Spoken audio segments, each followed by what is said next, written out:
Okay, it's you, Serisha, 3-cam setup, marking. We meet again. It's so nice to actually see you again. Absolutely, Yeah. absolutely.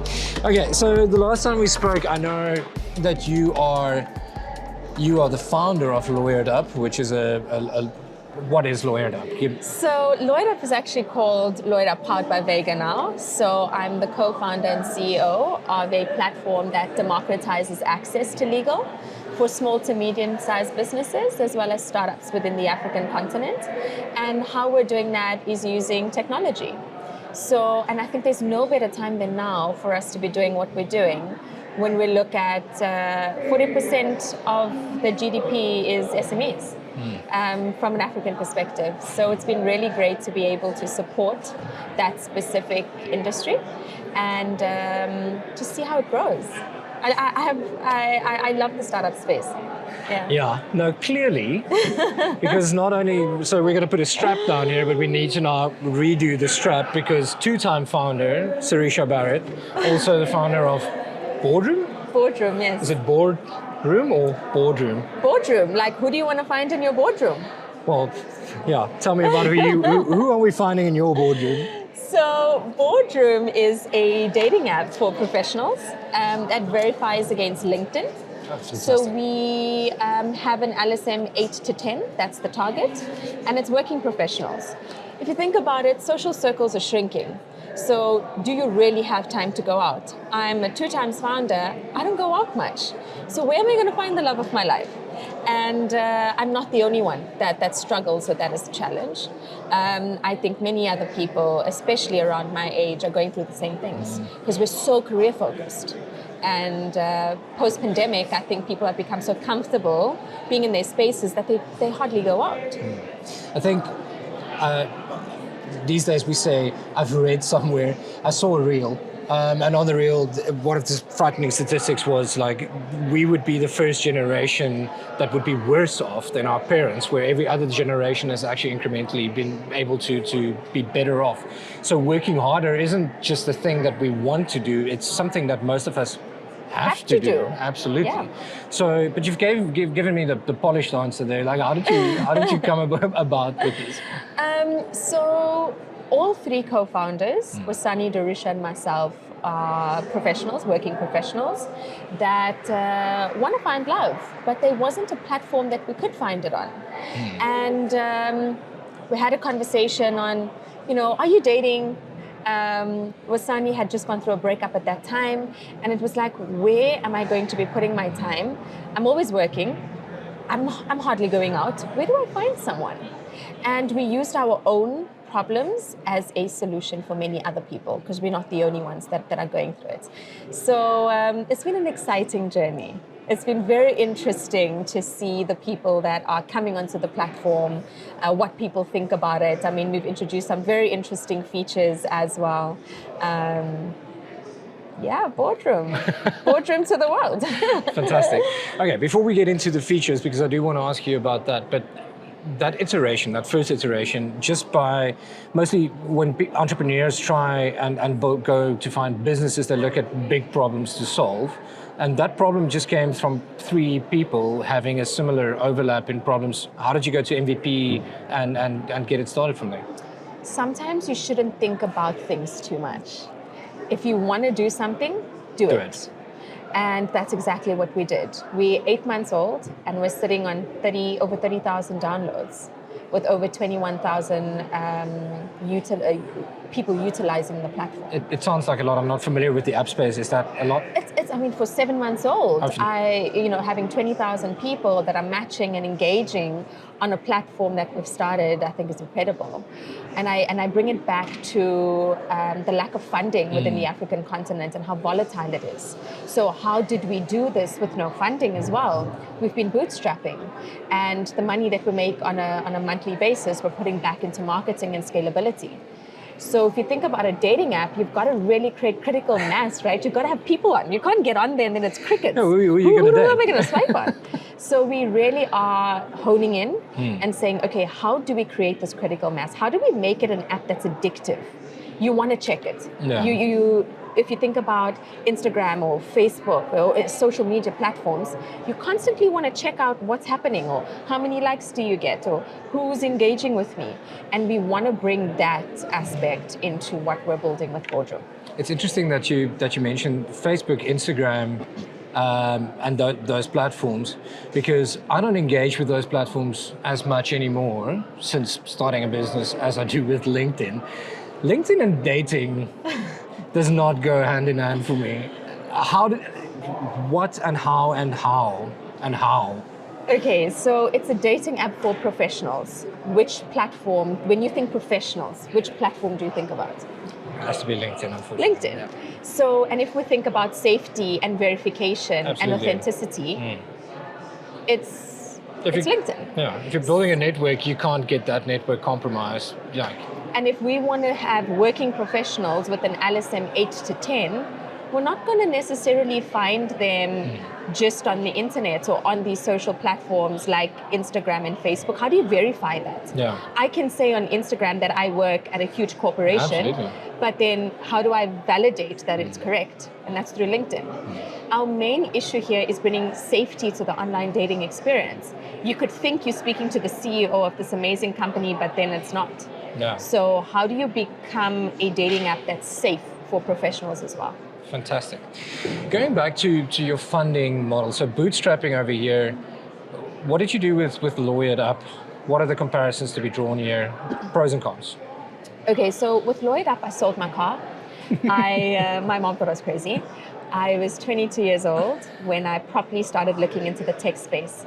So I was invited to World Economic Forum where they were speaking about legal tech like it was so far in the future. And I was like, actually, no, this is something that can happen now. So kept doing the research and educating myself. And I always bring it back to educating yourself, because if you don't educate yourself to see what's happening out there and what people are building, you're never going to know if it's something that can work within an African perspective and context. And I sold the car, drew out my savings. My mom thought I was crazy, but I believed in it so much. And I used that money, but I failed. It was failing for the first 2 years. And not having a proper tech co-founder was incredibly challenging. I'm a female in a very male-dominated industry. So I don't come from a tech background. So for me to get into this tech space now, I was like, how am I going to do this? So I kept going to different events and I kept pitching, and people were saying, refine it. So I kept pivoting. And today we are more of a B2B model. We have a team of 9 people. We're 4 years old, and we've refined what Lawyered Up is. And with Boardroom, it came way quicker. 8 months later, we have found who our target market is, where do we find them, and how do we respond to creating critical mass. Yeah. And that's exactly what we're doing. So I really do think that it comes with failures and learning from those failures and approaching the second one differently to what I did with the first. And with the second one, it helped having an incredible co-founder that's a tech co-founder. So Wasani comes with a software background as well as an MBA, and coupled with that, building out this platform has been incredible. And then we have Darusha that comes with an incredible marketing experience, being our CMO. And It's a nice little trifecta there. And really, each one of us are honing our space and doing incredible in our duties. Yeah. So I'm good at selling. I'm good at going out there and speaking to people and getting them to buy into what this is. But you also can't sell it if it's not working. So to have it working, to be marketing it really well, and to be selling that is so much easier. So having a powerful team is the source to having an incredible startup that is scaling at the rate that we are. I think most notably on the second round, you're 7 months in and you're way past MVP, like you're basically running. Experience versus speed initially to now, you're in such a unique position. You've got that case study, that comparative study from how long did it take you to get to MVP in the first round, or product market fit compared to now? Experience and speed, talk to me about those two characteristics. So product market fit is so important, right? So you can build out something that you like, but you're also building it for people. It's so critical that you take feedback from your users and you integrate that into how you better your platform. And we've been doing that incredibly well with Boardroom. And that's something that I only learned a little bit later with Lawyered Up. I was building this thing because I was so passionate about it and I really wanted to be able to have legal accessible. It was an issue that I was facing as a startup. When you think legal, it's expensive, it's intimidating. And we only found product market fit a year ago. So it's taken 3 years with the one, 7 months with the other, almost 8 now. And it's just been incredible to see how learning and speaking to people and engaging with your users and how important that is to the success of what you're building. Failure, something that every entrepreneur is very familiar with, but there's no growth without it. Do you agree? Definitely. I only see success after failure. Yeah. You can't see light without darkness, and the same with failing and success. I wouldn't know what success is if I didn't fail at it. And we failed multiple times and we had to pivot multiple times with Lawyered Up. But to see it working today means that we got it right. But not many people have the ability to keep going post-failure. You get so discouraged. You feel it's crippling. At the end of the day, you're like, I don't know what to do. Sometimes and it's very lonely. I sit in my apartment and I'm like, what do I do next? How do I get over this? How do I find a solution? We can all find a solution when you have money, but it's how do you find a creative solution when you don't have the money? And that's what I really, really had to learn. And I had to utilize network and community so much to be able to get to where I am today. The rooms that you're in, super important. Yeah, I want to get back to that light and dark comparison that you made. To me, it's challenge and innovation. And a lot of entrepreneurs always go like, I need to figure out like a unique problem to solve. There's already someone doing it. I mean, if there's someone who's illustrating that you can work in a saturated market with something that's already in existence, legal, that's nothing new. Dating apps, there's a ton out of them. Yeah. The idea is actually already validated. You are just doing it your way. How important is that? No one can do it the way you do. And that's what makes you an incredible founder. And the way you do things is not going to be the same as another platform. Their USPs is different to ours. I have not come across a dating app, for example, that utilizes LinkedIn to verify. Over and above that, we have facial recognition. So we're looking at really creating a safe space. So we had to find what are the challenges of every other dating app? What are the challenges of its users? And how do we bring that into our solution and then scale that solution?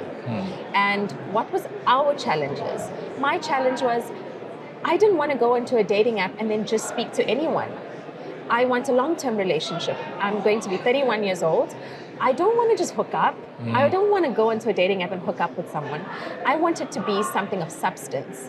What are we going to speak about if we have no common grounds? So to show that professional side of things and to look back at stats to say, okay, well, 40% of divorces happen because of finance, and then finance trickles down into what type of job do you have.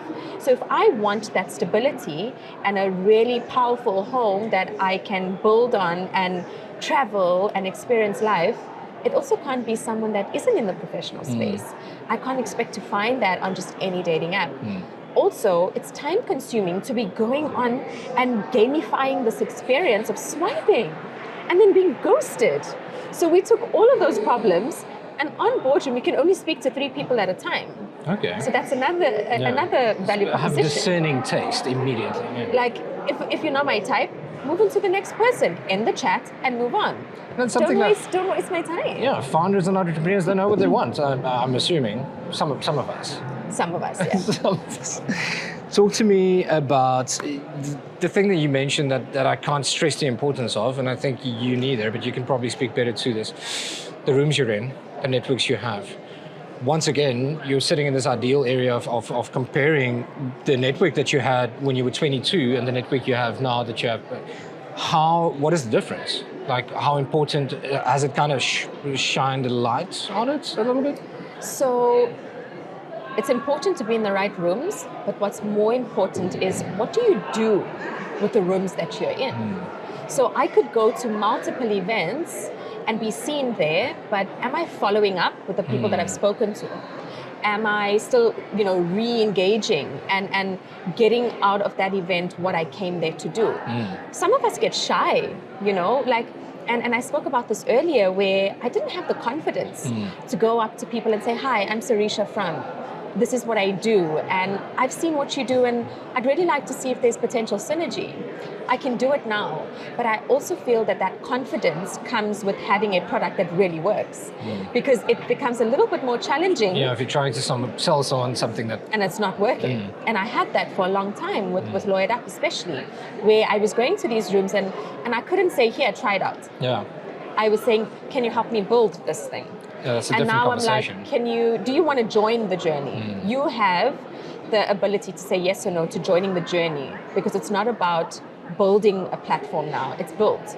How do you join the journey and how do we scale it? So I've met some incredible people in the last couple of years, and it's really nice to be able to re-engage them with the space that I'm in now compared to where I was. And it also gives me the confidence that I'm on the right path, because they've seen the growth over the last 4 years, and I've seen the growth in myself and my ability to speak to these individuals as I go through this journey. Fantastic. Yeah, I'm super introverted. I don't like meeting new people. I love being here and people come to me. That's my safe space. And then we can have these conversations. Yeah. The last thing I want to chat to you about is we're at the South African Innovation Summit. Once again, I'm going to come back to this light and dark thing. Without the light, we don't have the dark. Without innovation comes from challenges. And in South Africa, we're very uniquely placed with some very unique challenges. And I think my question here is, even if the challenges aren't super unique, finding love, it's a bunch of people trying to solve it. There is a South African connection to that. Lawyered Up, there's a South African connection to that. Chat to me about the importance of solving our problems and how that maybe translate universally. So I'm going to start with Lawyered Up. Democratizing access to legal. We know that we have a lot of SMEs within the township spaces. We have a lot of startups that are coming up with tech innovative ideas. And then we go ask for funding, because how else do you scale this business, this concept? And we go and we ask for the funding and they say, you're too risky. Why are you too risky? Because you're not compliant. So how do we fix that problem? We bring it back to making something like legal more accessible. We want to be able to create that impact, to add to the GDP of the economy, and to scale, to create more job opportunities. So I love what I'm doing there with Lawyered Up and how we're able to tackle a challenge that's also not just an African challenge, but it's also a global challenge. Because when we think legal, it's expensive, right? It's inaccessible. We think lawyer fees, I can't afford this, so let me go to Google and download a document. And then 3 years down the line, you're in a position that you don't want to be in. So that is a problem that I'm very much passionate about. And then we get boardroom, dating. Everyone wants to find love. Love is not going anywhere, right? There's multiple different dating apps that people could go on, but there isn't a dating app that's really focused on safety. We know that GBV is a huge concern. We know that women don't feel safe to just even meet someone or have them over in their homes. There's people tweeting about it and posting about it, and we have these big advocating groups. So how do we take that issue and bring it into, you want to find love, you want to find a partner, but you also want to know, what do they do? Is it safe? How do I validate them? How do I verify them? And are they who I'm speaking to? So we've introduced the safer aspect to the online dating experience, because online dating isn't going anywhere. Just like love, everyone wants to find love. So, 2 startups. What's number 3? I actually do like the pet apparel space. I love my dog a lot. I do think that it's a very untapped market. I would love to do something in the pet space, but I've promised myself that it is not something I can do right now. All right. My time will come where I can start multiple things or be investing in individuals like myself, but the time is not now. I really have to focus on critical mass and growing these companies. Perfect. That's it. Thank you very much. Thank you. Awesome. Yeah, I mean, thank you for the conversation.